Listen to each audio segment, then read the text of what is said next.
face-off on Parliament Hill. Opposition MPs take on the Prime Minister's Chief of Staff over concerns about Chinese interference in our elections. I'm Mercedes Stephenson. Welcome to the West Block. Katie Telford appears before a Commons committee to answer questions on what she and Justin Trudeau knew about Beijing's meddling and what they did about it. What impact will it have on calls for a public inquiry? Our panel weighs in. And bombshell intelligence leaks rock the Pentagon after top-secret documents are posted online. How bad is the damage? We talk to a U.S. national security expert.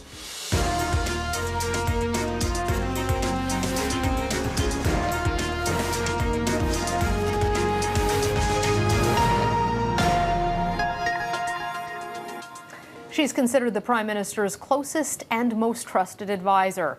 Katie Telford left backroom strategy for committee room politics last week, testifying before the Procedure and House Affairs Committee. Opposition MPs grilled the Prime Minister's Chief of Staff for more than 2 hours, pressing her repeatedly on what she and the Prime Minister knew about China's meddling in the last 2 federal elections.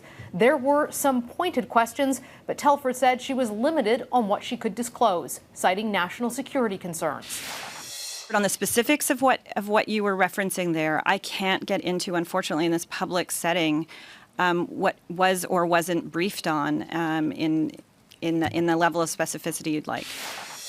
So what did we learn from Katie Telford's testimony and what questions are still unanswered? Joining me now to discuss this, our former CSIS Director and National Security and Intelligence Advisor to the Prime Minister, Dick Fadden, and former Conservative Cabinet Minister James Moore. Thank you both so much for joining us. We did reach out to the Liberals if folks are wondering why there's not a Liberal on the panel. There was not somebody available to join us. They obviously have been very busy in preparing for this committee. Dick, I want to start with you. You're the national security expert. We heard a lot of deferences on I can't confirm or deny, I can't say. Did we learn anything from this testimony? Are we any further ahead for having heard it? No, I don't think we've learned anything substantive. I think it's established beyond debate. The Prime Minister knew about this. To my way of thinking, the real issue now is what did he do about it? Aside from the 2 or 3 things that Ms. Telford constantly repeated as having been done, they were done, you know, the NSCOP and the new agency for looking at national security agencies, but they were not done specifically for foreign intelligence. They were done for broader purposes. So they get credit for them. But I think saying they were done exclusively for foreign interference is a bit gilding the lily. I think one thing we did learn is that Ms. Telford is a very good witness. Yeah, and I was going to ask that question to you as the Politico on the panel, James. How do you think Katie Telford performed? Well, I've been before a few dozen parliamentary committees over my time. I thought she performed well within the context in which she can perform and speak to things. However, I think to the point of this conversation, I think more questions are left unanswered than answered. But that's part of the dynamic because she's not really there to sort of speak openly about this because the framework in which she has to communicate.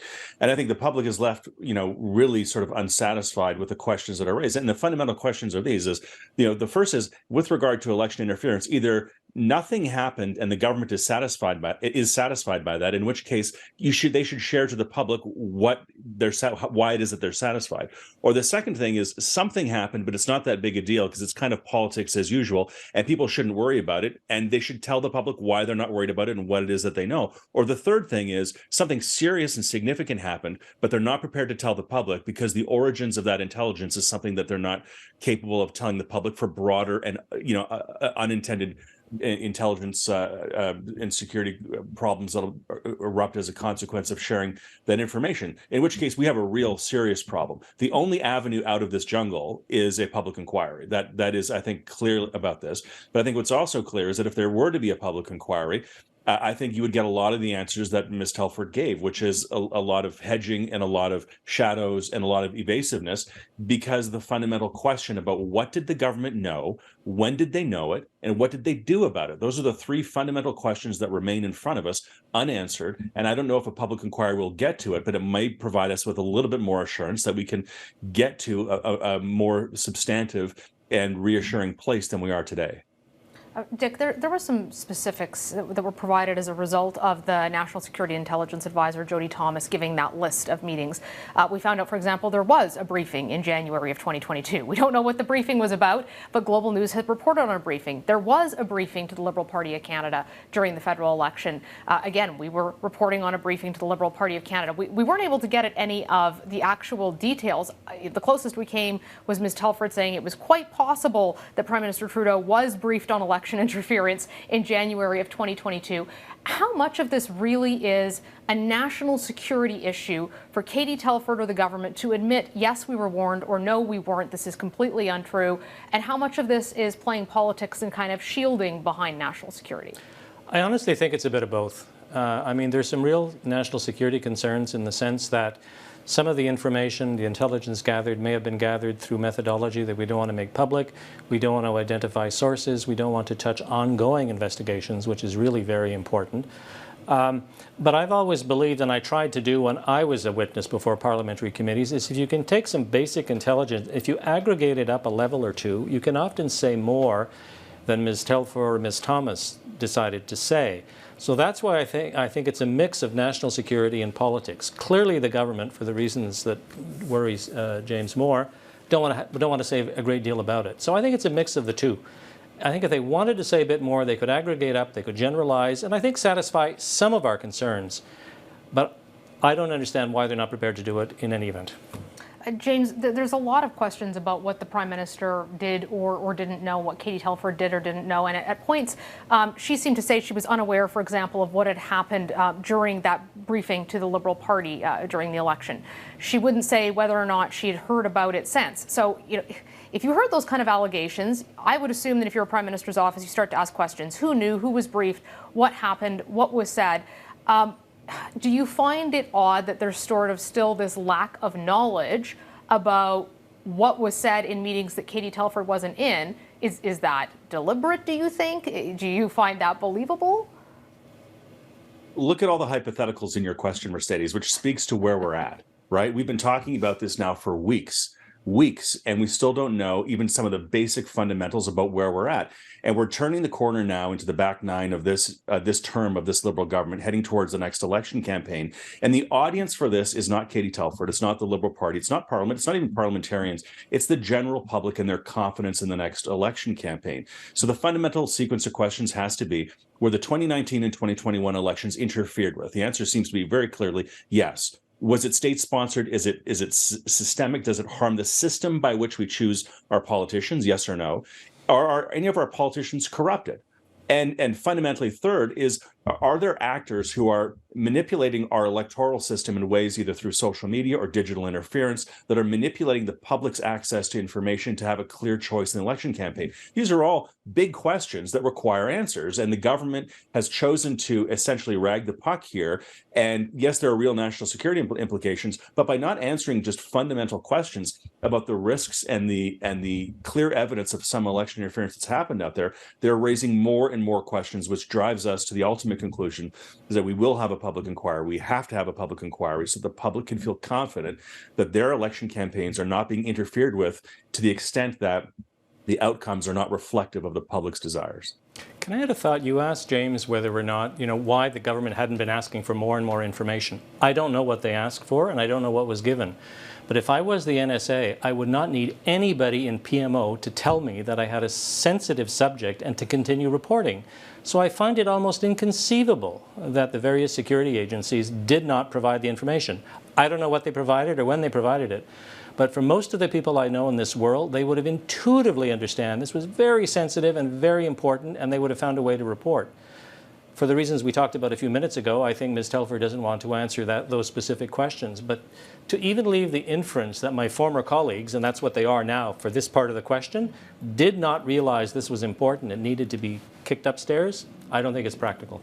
And if that had been kicked upstairs, in your experience, when you were the national security advisor, would that have typically been briefed, that sort of information, to the PM's chief of staff and the prime minister? Anything touching the electoral process, absolutely.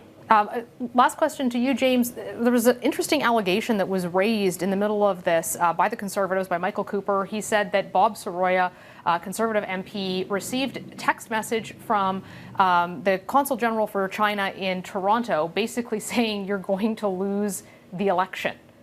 And that was the first time we've heard that. We have not seen that text. We've not been able to verify that text. I know the Conservatives for some time have been alleging that they believe that Chinese interference played a role in some of the ridings that they lost. What have you heard from your colleagues about that? Was that allegation familiar to you at all, or the more general painting around it? Former colleagues. I mean, I haven't been a member of Parliament for a few years, but no, that'll be explored over the next few days for sure, because it's a pretty damning allegation, and Michael Cooper wouldn't say that unless he had clear evidence about that. And Bob Soroya is a very honorable guy, but look, it speaks to obviously another anecdote of evidence of arrogance from the Chinese Communist government with regard to their encroachment about what is appropriate engagement with Canada and Canadians and elected officials. I mean, the extraordinary arrogance of saying to a sitting incumbent member of Parliament that they're not going to be elected for very long, that's a pretty gross rhetorical engagement with the sitting member of Parliament in a way that I think deserves exploration. Let's not forget that the current Chinese Communist government in power, the Parliament of Canada has deemed them to have engaged in genocide against the Uyghur minority. The Parliament of Canada has a consensus view about some of the belligerent behavior that the Chinese government is involved in, including the kidnapping of 2 Canadians and holding them hostage as a quid pro quo for the arrest of Meng Wanzhou. So the Chinese government has been condemned by Parliament in multiple ways, and this kind of behavior, not checked and not called out, leads to a lot of very, I think, challenging aspects of Canada's political system going forward if this kind of interference and arrogance about it goes unchecked and uncalled by either the foreign minister or the prime minister directly. Well, it certainly raises lots more questions. I'm sure we'll be discussing them. Thank you both so much for taking the time to sit down with us on this Sunday morning, take a look at that testimony and where we're going to head next. Good to be with you. Up next, former U.S. ambassador to NATO, Kurt Volker, breaks down the massive leak of U.S. intelligence documents and what it could mean for the war in Ukraine. What it can do is clue the Russians and others into thinking what their vulnerabilities are and how do they do a better job at closing them.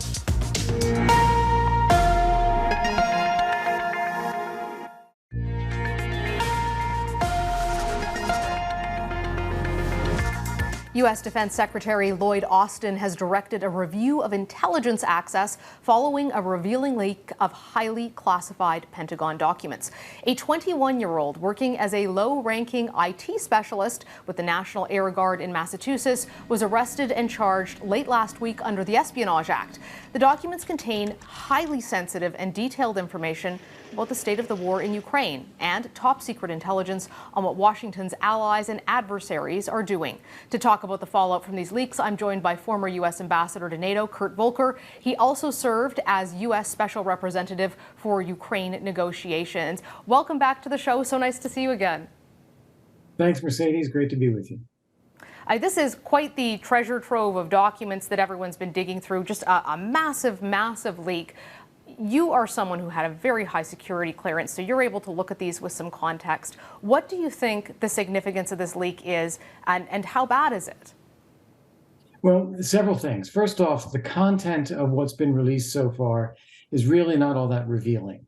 Mostly tells us things we already knew. The Russian military is in a shambles. Yeah, we knew that. The Ukrainian military is short on ammunition. Yeah, we knew that.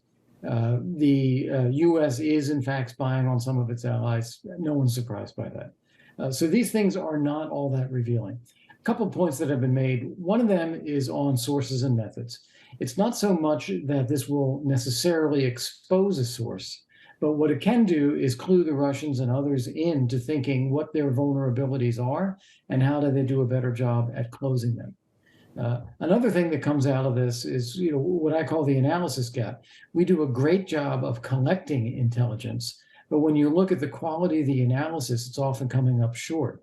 And I'm reminded at, for instance, the beginning of the war last year in Ukraine when Russia accelerated its invasion. We were predicting that Ukraine would fold, Russia would roll over Ukraine in a matter of 3 days, Zelensky would flee the country. And this was wildly wrong. Even though we had the data right that Russia would invade, we didn't have the context right. That's something that I think people ought to be concerned about because it's playing out in these documents again. The Ukrainians are going to go on a counteroffensive. We are lowballing what they're able to achieve. I think we're going to be found wrong on that. Why do you think there's that shortfall between the tremendous ability of the U.S. to gather clearly intelligence through wiretaps, human sources, cyber interventions, but then this inability to interpret it accurately? Are they getting wrong intelligence, or are they just not able to put it into context? It's a great question, and I think it's something our intelligence leaders should really be examining. There is some kind of inherent bias. Is it towards caution? Is it towards that things don't ever change? Is it an assumption that Russia is stronger than it is? There are some inherent biases there. It may also have to do with the experience, the level of experience of the people who are doing the analysis in the field. Have they been out? Have they seen people? Have they talked to people? Have they done things themselves? Or are they too cloistered? So these are things that I think intelligence leaders ought to be asking themselves. How do we make sure that our people doing the intelligence analysis are as savvy and experienced as we can get? One of the things that the documents revealed is that the U.S. spies on allies. Allies are always somewhat offended by this, but when you talk to people in national security, they're like, look, everybody spies on everybody. But it revealed some really interesting things about those concerns and relationships with alliances. Of course, Canada was named in there, concerns about our critical infrastructure and pipelines. And one of the things that was talked about was the presence of special forces in Ukraine. And it's been speculated and reported on that American and other allied special forces are operating in Ukraine. We've reported here at Global News that Canadian Special Operations Forces are operating in Ukraine. But I've always been told there's a sensitivity around being concerned that you could be declared a combatant if they're even there, even though a lot of what I'm hearing is it's kind of advisory roles at times. Do you think that there's a danger to those special forces there now, or is this something the Russians would have known all along? So several comments on that. It's a great question. First off, I'm sure the Russians already knew. So this is not revealing to them. Certainly the Ukrainians knew because we're working with them. So that's not a big reveal. Secondly, I am tremendously reassured to know with certainty now that we do have some special forces teams working in the embassy because we need those eyes and ears on the ground. We need to track the equipment of what we're doing. We need to be talking to the Ukrainians, and to do it only remotely would not be the right call. So I'm glad to see that we're there. And finally, the sensitivity, it's not really a sensitivity about the Russians, it's a sensitivity about domestic politics in the US, where the administration wants to make clear that there is no risk of the United States directly getting involved in this war, American soldiers fighting in Ukraine. They really want to draw a bright line there. So revealing that there are American special forces there may be used by those who oppose our assistance to Ukraine to then fearmonger about, oh, we might get involved in the war now. There's a lot of questions about how the young man who got access to these documents did. He's a 21-year-old reservist. He's an IT specialist, so he's supposed to be administering the network, but it turns out that if you administer the network, you can also see what's on the network and not just work around the network. The Pentagon's announced a review. Were you surprised that somebody this junior would be able to access this amount and this sensitivity of documents and information? Honestly, no. I've seen that people at very junior levels all over the place do get access to classified material. And in some ways, I think it reflects something good about our system. It shows that we trust people, but even more importantly, it shows that we know intelligence is only valuable if you're sharing it with the people who need it to do their jobs. The problem is that we don't have enough positive control over the intelligence itself. Who sees exactly what? Is it recorded? Are they able to download it? Are they able to print it or photograph it? There aren't enough positive controls in place. It'd be great if we had systems like the private sector does for protecting security of business information, where you can see a document online, but you can't keep it. Do you think that this review is going to produce something substantial? Because some folks have said, look, that the U.S. military is so huge that in order for it to operate, they do have to have junior people who can get access, because you might have someone who is a sergeant on the ground in another country having to make really critical decisions very quickly. So to some degree, it's hard to limit it. But on the other hand, you're wondering that the scale of this intelligence, that a specialist would be able to get their hands on it, seems like, is it likely there would be significant changes to how the U.S. handles information? Yeah, so I don't think that there's going to be wholesale change like that. I think there will be a very stiff prosecution of this guy as a warning and a signal to anyone else who might contemplate stealing information. I think there will probably have to be introduced systems for attaching individual access to particular documents. It's not impossible with software to do that now. So we know exactly which version of what document was seen by what individual, so that we can very precisely prosecute anyone who violates that. And then probably there ought to be more firewalls or layering so that there is a little bit more of a need to know attached to what is shared. Looking forward as allies share intelligence, and Canada is a net consumer of intelligence, especially American intelligence. We rely on it extensively domestically for some of our counterterrorism operations, and certainly overseas as well. It's very difficult for Canada to operate without American help. Where do you see the future of intelligence going as we operate with increasingly sophisticated adversaries like China and Russia? Right. Well, we have been through lots of waves of intelligence leaks. Remember Julian Assange, you remember Bradley Manning and so forth. And it hasn't changed the fact that we get great intelligence, we share intelligence, we use it. It's an important part of the national security process. That's simply not going to change. I think some of the things that have happened in the past, we saw an increasing reliance on signals and satellites at the expense of human intelligence. That started to be reversed a little bit. I hope that we continue to reverse that a little bit. We need a balance of those. And I do think what we just talked about, doing a better job of maintaining positive controls of intelligence information, is important for making our allies feel comfortable with sharing intelligence. Because if they're worried that the U.S. is a sieve, they're going to be hesitant to share the most sensitive data with us. And that's simply not good for any of us. I know there was a lot of relief in Canada that it wasn't leaked from up here as they were trying to figure out where this came from. Kurt Volker, thank you so much for joining us. Thank you so much for having me. Up next, is Canadian politics getting too toxic?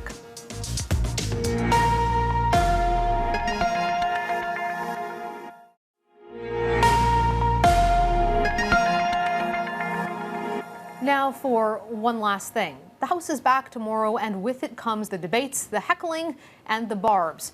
But it feels like the tone has changed. From principled positions, passionately debating big ideas and looking for solutions, along with witty repartee, to a race to the bottom. Personal attacks, juvenile insults, and hardened partisan positions more interested in scoring points than in thoughtful policy debates. Well, if the Prime Minister really was interested in protecting national security, he wouldn't be hiding. He'd stand up right now and answer the question. Instead, he hides behind these two stooges who protect him. The snarkiness with which the leader of the official opposition is approaching these serious issues doesn't do him any credit, and it doesn't do credit to the kinds of serious discussions need to be had. There was a time when politicians would answer questions instead of repeating memorized talking points that often aren't even related to the original question. Most people who run for politics do it for the right reasons, a desire to better the country. But in a time of snarky tweets, drive-by smears, and a seeming race to the bottom, it's no wonder Canadians are tuning out. That's our show for today. Thanks for hanging out with us, and we'll see you next Sunday.